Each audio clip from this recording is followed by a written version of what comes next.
You are listening to the Lose Weight for the Last Time podcast with me, Laura Conley, episode number 219.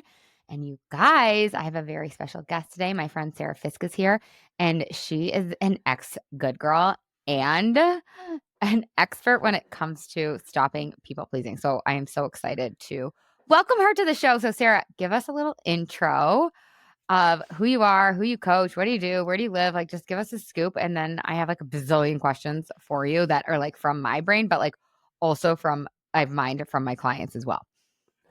First of all, I love you and I am so excited to be here. I live in Phoenix, Arizona. I come to this work of not people pleasing 100% autobiographically. I was the best good girl. I kept all the rules. I was worried about what everybody thought of me. I was always giving and serving and loving and doing more. And what can I do for you? And what do you think of me? And it just created a constant source of rage and resentment that lived way down deep in my body because, my face was always smiling and happy. And I am a mom. I actually have 5 kids. It's like our own 3-ring circus.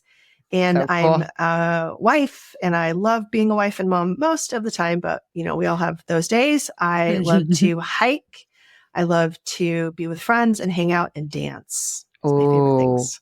Oh my gosh, me freaking no wonder we're friends because I love all that shit too. So awesome. Okay, so how did you know? Like, how did you come to find out that you were a people pleaser and that it was a problem?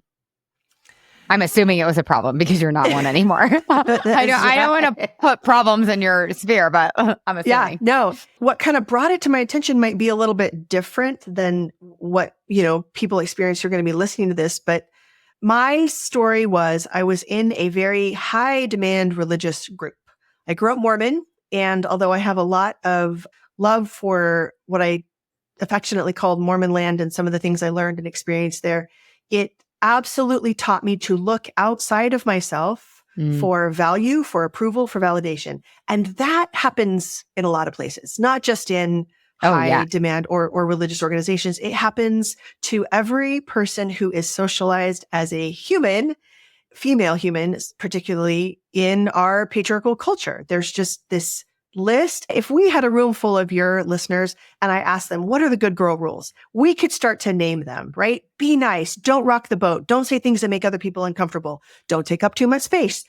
We just culturally have this knowing of what it means to be a good girl. And the only difference for me is that inside of religion, now God wants you to be a good girl. And when you're not, maybe God is mad at you. And so there was that's what I grew up with, this idea that God had very specific plans for my life, what he expected me to do, and how I would be punished if I didn't. And so that's how I grew up. And then all of a sudden, I also had a gay child.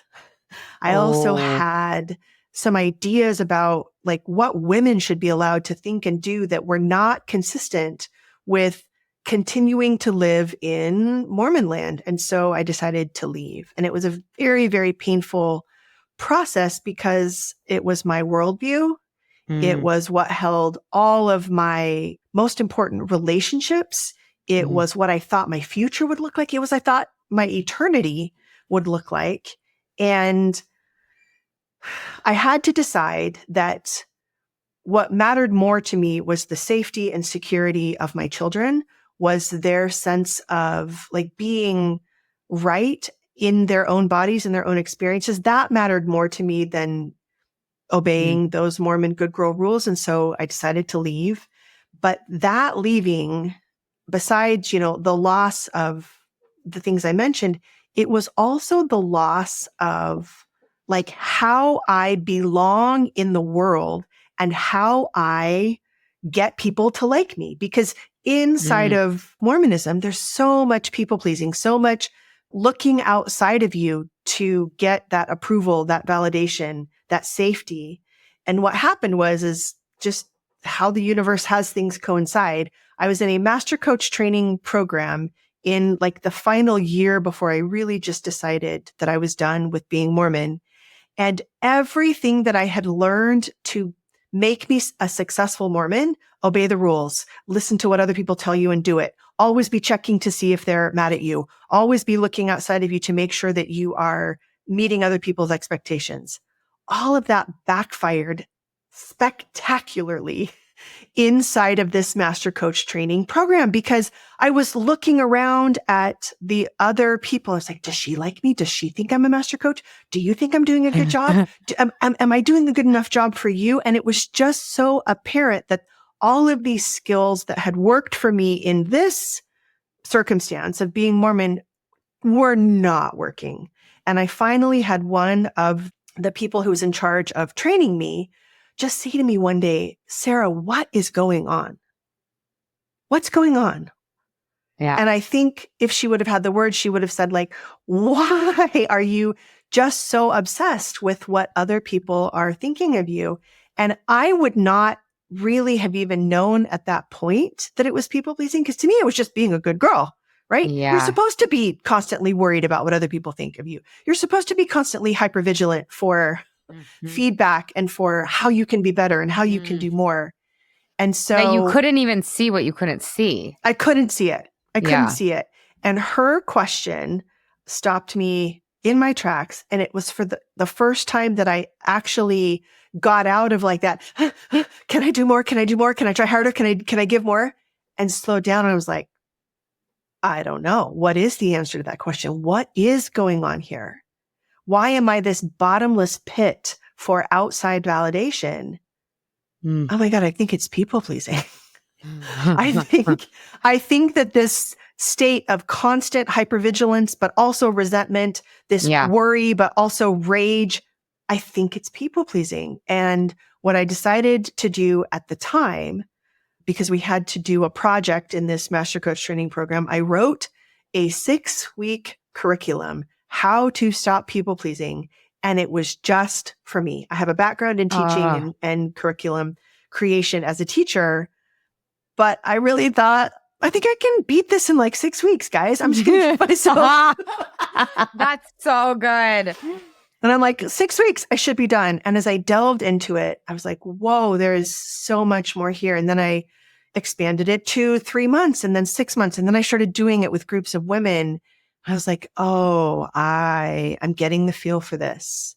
And what that means for me now is that I work with clients one-on-one and inside a 6-month group coaching program to stop people pleasing.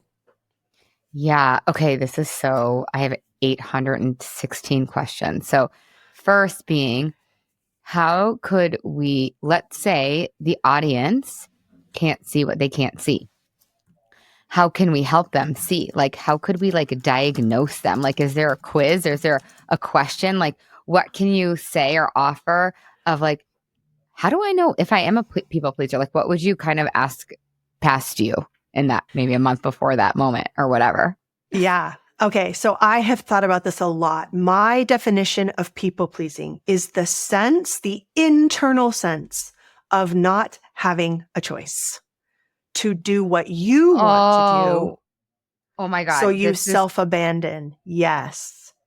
Yes. Because here's what I know about people pleasing. From the outside, you don't know if it's people pleasing or not, because it's all about the internal experience of choicelessness, not having a choice. Oh my God. I need to stop right there because this is, I have, oh my gosh, Sara. Okay. Because this is why I knew that we needed to do a pod swap, and I knew you had to come in and teach the Yummy Mummy. She's coming to teach the Yummy Mummy Masters next week. But the whole point of the Yummy Mummy is to free the moms. Like, that's literally it. And like the way that I define freedom is choice. And so like not having a choice, if you feel like you don't have a choice, you're probably a people pleaser. Yes. Yes. Because when you don't have a choice to take care of yourself, your only choice really is to self-abandon and either do what the other person wants, do it all, show up in ways that don't match for you, make yourself smaller so that you can still meet the expectations of other people because you don't feel like you have the choice to meet your own expectations. And I So, can give some examples if that would be helpful. 'Cause yeah, I think, please. okay. So here is a classic old Sarah expectation. I would be asked to either take on a project or volunteer or do something, and I would not feel like I could say no. And I would also not feel like I could ask for help. Oh my God, what a fucked up position to be in. Excuse my French. And that's the thing. It can happen in or out of high demand situations. But if I'm the one who can't say, you know what, that just doesn't work for me right now, or that's just not a project I'm interested in doing, or this isn't a conversation I'm interested in having. There's a lot of different choices that we feel like we just don't have. Like I can't Like the say only no to choice this is person. yes. Yeah. Like the only Exactly. option is yes and without help. Yeah. And so then I'm doing something I don't want to do, and I can't ask for help because I want people to think I'm capable. I want people to think I know how to do it. I want people to think that I am strong, that I am the person who can get it all done. Mm-hmm.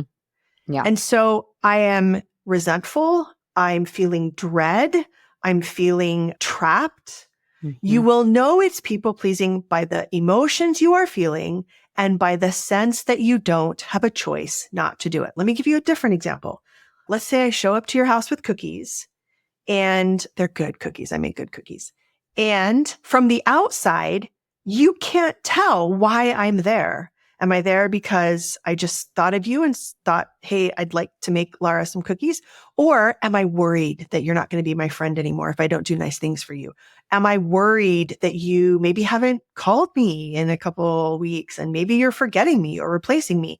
So paying attention to that internal experience is everything. It's the only thing that matters. Mm-hmm. Oh, that's so good. And that's exactly the question I wanted to ask you, which I think that was the answer. But let's just like make it crystal clear for the audience. What do you mean when you say self-abandon? What I mean is, if this happens all the time, like I'm in a conversation with someone, I have to go or else I'm going to be late for the next thing. But I don't feel like I can tell this person, hey, we need to cut this conversation short because I've got to go. And so I'm listening. I'm abandoning myself and my needs because I am afraid of what this other person will say or what they will think of me if I tell them I have a need here. I'm going to be late for my next thing if we don't end this conversation now. Mm-hmm. And self-abandonment is whenever I put my needs and wants second to everyone else's. Mm-hmm. And I want to say something else about that. That's not always bad or wrong. Oh, Sometimes agreed. Yeah. in relationships, we do. I mean, you're a Yeah. mom. Hello. We put our needs second. The problem happens when that is our way of being all the time. Yeah. Mm-hmm. And so this is where I like to say, it's not actually a problem that we people please, because people pleasing is doing things for other people that they like or that they need. The problem is that we don't know how to not people please when that is what would be best for us. Mm-hmm. So when I don't know how to tell the person I'm in the conversation with, hey, I have enjoyed talking to you. I need to go because I have another appointment and I don't want to be late, without worrying about what they're going to think or say. That's when my experience internally is one of self-abandonment, and I just feel crappy. I feel trapped. I feel angry. I feel like they're controlling me. Mm-hmm. And there's all kinds of negative emotions and things that result from self-abandonment. Yeah, totally. Oh, it's so good. And like you bring up a really good point there too. I notice for me, I'm like so not a people pleaser. I mean, I still have tendencies because I breathe the air that we all breathe, right? And I've done work on it, but I haven't done that much work on it because I'm not your quintessential people pleaser. I think because of coaching and yoga, and also I think my mom too. I think my mom was like a big people pleaser and then realized it and tried really hard and did a good job. And so I think I'm just such a better people pleaser when I'm choosing to people please because it's not coming from nothing. my Right. cup is full because I've already taken care of myself because I haven't abandoned myself. So it's like a genuine desire to like help or be there for my kids. It's or kids or whoever else, Mhm. right?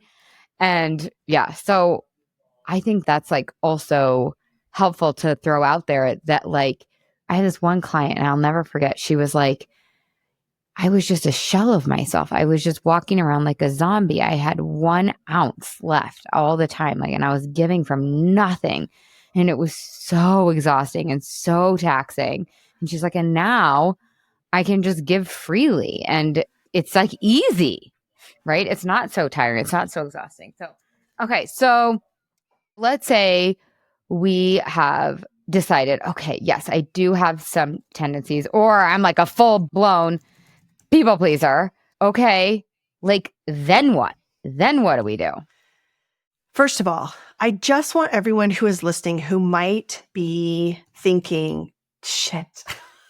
or they might already know. Like a lot of the women that I talk with are like, I know that I'm a people pleaser. And I just want to say something quickly. Every single one of us is programmed from Yeah.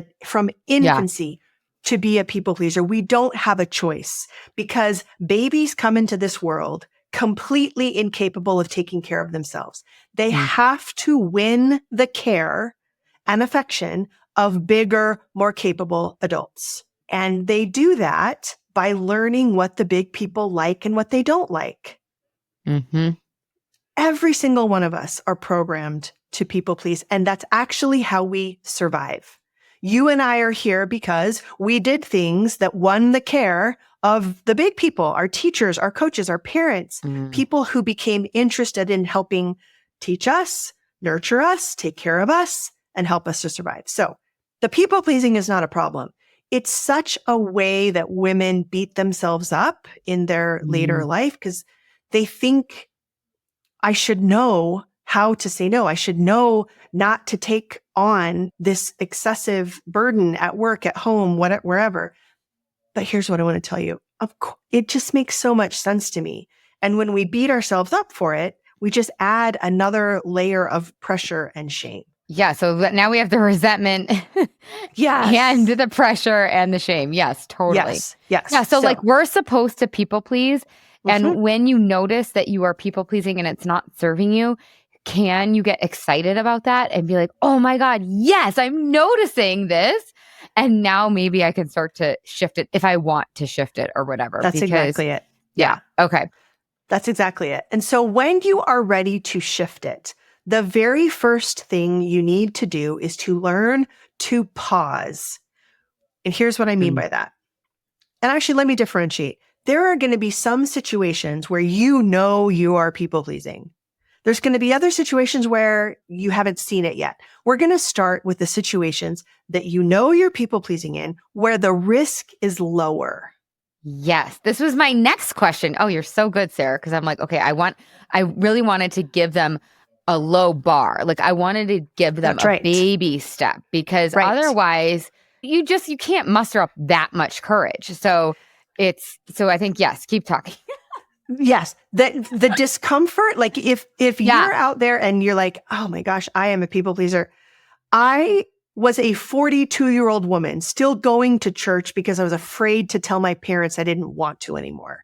I get it. I understand how highly uncomfortable it is to disappoint other people, to not meet their expectations. So I did not start by telling my parents, hey, guess what? I don't want to be Mormon anymore. I didn't start there. Too high risk, too uncomfortable. Totally. Oh, so good.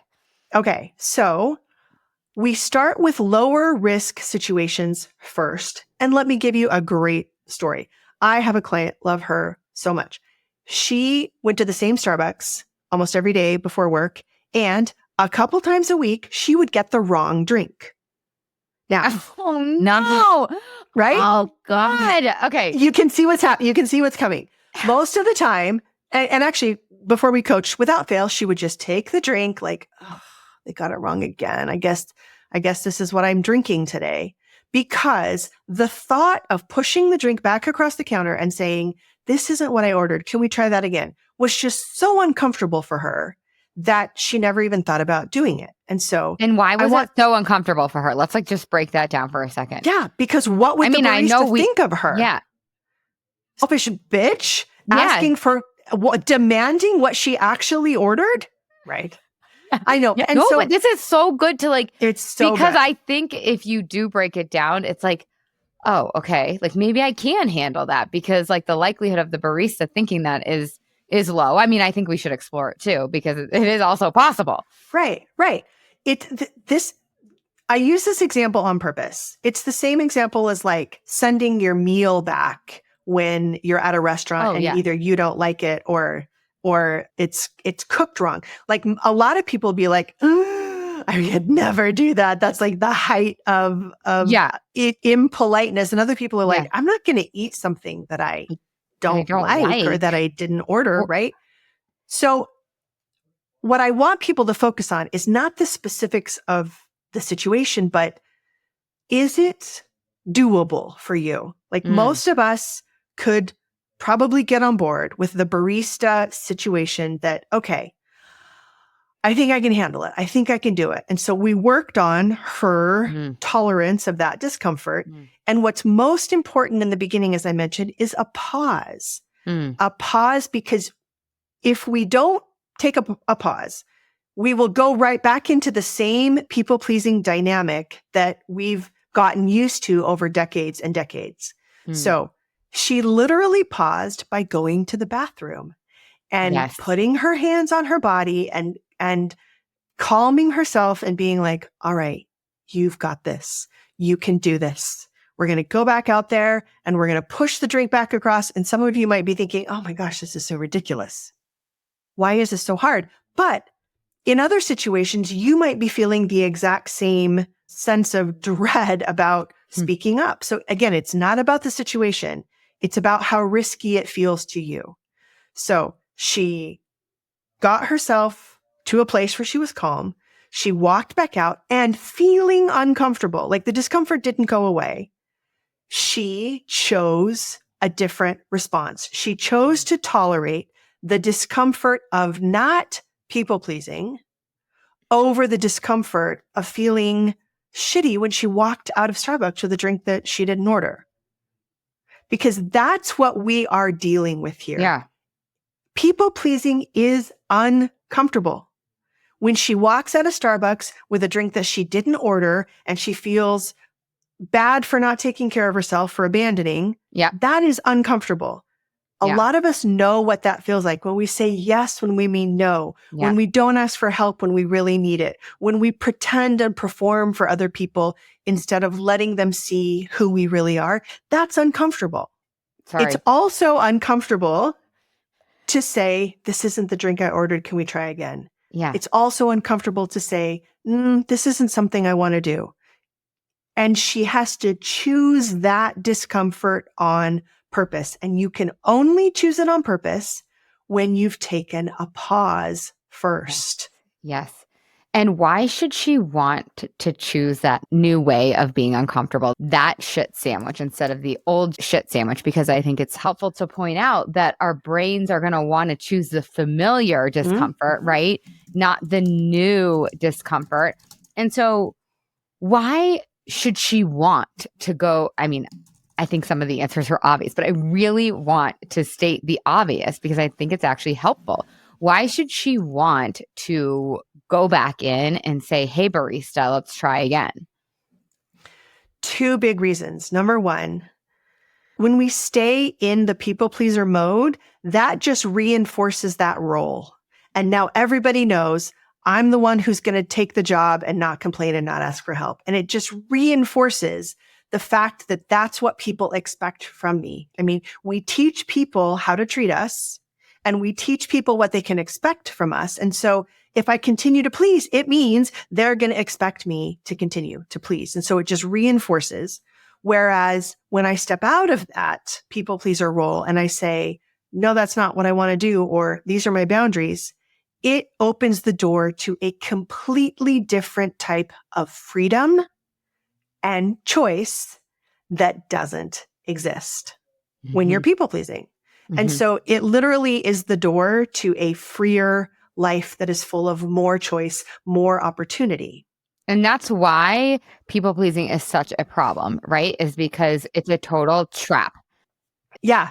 Everything we do as humans is for safety, Yeah. connection, and dignity. Mm. And Mm. when we are outsourcing that safety, connection, and dignity to other people, here's what that looks like. I feel safe because you tell me that you like me. Yeah. I feel safe because I do so much for you, and I feel like that is my connection to me. When we outsource all of that, it's a constant hamster wheel of Yeah. having to get our validation, safety, connection, and dignity from outside of us. Yep. And when we do the work to bring that in-house, by me, I feel safe with me because I don't abandon me. I feel connected to me because I honor my own wants and needs. Yes. I feel like I have a dignified existence because I honor who I am as a person, what I need as a person. All of those internal sources are so much more powerful than that lopsided relationship where we're always looking for that from other people. Yeah, it's a grind, it's a hustle. It's like the bar never stops. It's impossible. You'll never be able to actually get the full feeling of connection, safety, and dignity if it's coming from outside of you. It's true. And then Uh, once you have it internally, it changes the nature of your outside relationships because now that I have a connection to myself and I know what it's like to feel safe with me, I don't let other people treat me in a mm, way that makes me feel unsafe or yeah. disconnected or undignified, right? I demand from my relationships the same level of respect that I give to myself. Yeah. And it's like when we're people pleasing and we're outsourcing that safety, connection, and dignity to other people, it's cheap anyways. Like Right. it's cheap. It's not as full and rich and right. Like, yeah. Oh, that's so good. Okay. How else can we sell people on not people pleasing or starting to stop people pleasing? What are the other benefits? Because we've talked about there's just so much freedom on the other side. Like, can we give people even more specifics? Because this sounds great, but like, I really want to sell the person that the people pleasing life is really working for them. Couple of ways to do that. If you're listening out there and you have a daughter, would you want your life for your daughter? Would Ooh. you want your level of choice, your level of freedom, your level of opportunity?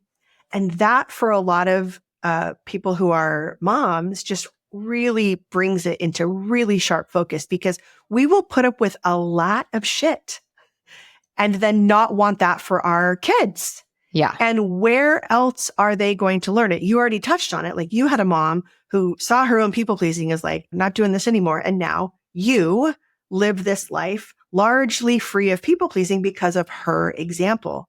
And it is amazing how quickly we can reverse this dynamic Mm, and have a positive effect on the shit that our children are mm, used to putting up with. Because where else do they learn that from but from the big people, one hmm. of whom is their mom, right? One of the most important. That's where they learn this from. And so for a lot of women, I would just ask like, hey, do you want your daughter to have the same relationships, to live the same kind of people pleasing scenarios that you do? Hmm. Yeah. So good. Okay. So I have a random question. What about men? Like, do men get the tendency to people please? Because you're talking about like as kids, right? Like, of course, we have to get these like big people to take care of us. We have to win them over. But do men get people pleasing? I mean, I'm assuming it's not to the degree that we get it, but I'm just curious if you have thoughts about that. Yes, I do a lot. A lot of this behavior is very gendered, right? We know exactly what the good girl rules are. But I will say this universally, like, remember we talked about babies. babies have to win the care of bigger, more capable adults. Humans who are born as boys have to do that too. And they also learn there are things that the big people like. There are things that the big people don't like, right? There's things that get me rewarded with safety and connection and things that get me punished. Where it changes is that boys have some off ramps on that people pleasing highway that we construct for girls. And it's like the boys will be boys, right? Like we tend to look at the behavior of boys with a different lens than the behavior of girls. We also prize behaviors in boys as leadership qualities. Yeah. That in girls, we punish girls for being, outspoken, bossy, bitchy. Yeah. We have words that we call girls who exhibit the exact same behavior as boys that we tolerate it in boys and we encourage it or we excuse it. And that is a social construct about, just kids should be kids, but we don't like the same behavior in a lot of our girls that we do in our boys. Yeah, totally. Ooh, okay. How do you think people pleasing can relate to our relationship with food? Oof. I know we're going to talk about this on your podcast too. Yes, but no, I'm like, let's go there. I mean, personally, I used food to deal with the resentment and rage and dread that I felt all the time. A brownie could make me feel good for a little bit. And I used them prolifically because here's the thing. People pleasers feel like it's they're trapped. I am a hostage to other people's opinions, other people's wants, other people's expectations. I feel like the victim of everything that's happening to me. And I felt that so like if he wouldn't have asked, I wouldn't have had to say yes. If she wouldn't have looked at me that way, I wouldn't be worried about what she's thinking of me. So there is so much discomfort, right? That discomfort of being stuck in people pleasing. Mm-hmm. And food is an amazing, give me a bag of barbecue chips and a brownie and I can feel good at least for a little while. Yes. Oh, so good. That's how it showed up for me in particular. But then also this choicelessness that we're talking about, when you feel like you are at a family dinner and you have to eat the food that is presented, you feel like it would be rude to say, I am not eating this right now, or I don't want to eat this. That presents just a whole other level of, forced behavior because you feel like you don't have a choice. But by far and away, and I ask the women that I work with about this specifically, they use food to feel better. And because they're constantly people pleasing and they're on that just conveyor belt of people expecting them to do, what they want, they always need food. I used to have food stashed in my office, in my bedroom, in the kitchen, in the cupboards, just because I needed it to feel better. Yeah, totally. Yeah, it's a really great drug, actually. But yeah, if you're feeling bad all the time, you have to have a Band-Aid. Oh, it's so good. Okay. How can the people find you and follow you and tell us all the things? I am on Instagram, Sara Fisk Coach. I have a free Facebook group called Stop People Pleasing. That's where I am every week offering coaching, support, funny memes, all the good things. And don't you have a group or something starting? I do. The work that I do in a group, it is transformational. Just imagine being in a group with like 10 other women who are all stuck in people pleasing. You're getting the tools, you're cheerleading, you're helping each other, you're supporting each other. The next time that this group, also called Stop People Pleasing, because, that's what you're going to do, begins is going to be the second week of February. And I would love to talk to you more about it if that's of interest to you. So what's your website? Sara Fisk, SARA, F as in fantastic, ISK.coach. Oh my God. I love F as in fantastic. It's so fun. Well, this was totally fantastic. Any last little takeaways or things you didn't say that you want to say? Anything You know what? I'll ask this more specifically. Anything we can start doing right now, like yes, pausing, but any other little things or hacks or hints or try this at home kind of thing? Yes. The very first thing that I teach all of my clients to do is you just take their hands, put them on their body, Mm. and just take some breaths. So good. Just slow down for a second. And if it feels good, tell yourself, like, I'm right here. I'm listening. I'm right here with you. I'm listening. We are so programmed to be busy. We have so much going on in our lives. And the first step of connecting to yourself is as simple as just hands on your chest or on your forehead or your neck or whatever feels good. And just taking some breaths and saying, I'm right here with you. I'm listening. I love that. Thank you so much, Sarah. This was amazing. This is so fun. Let's do this all the time. Done.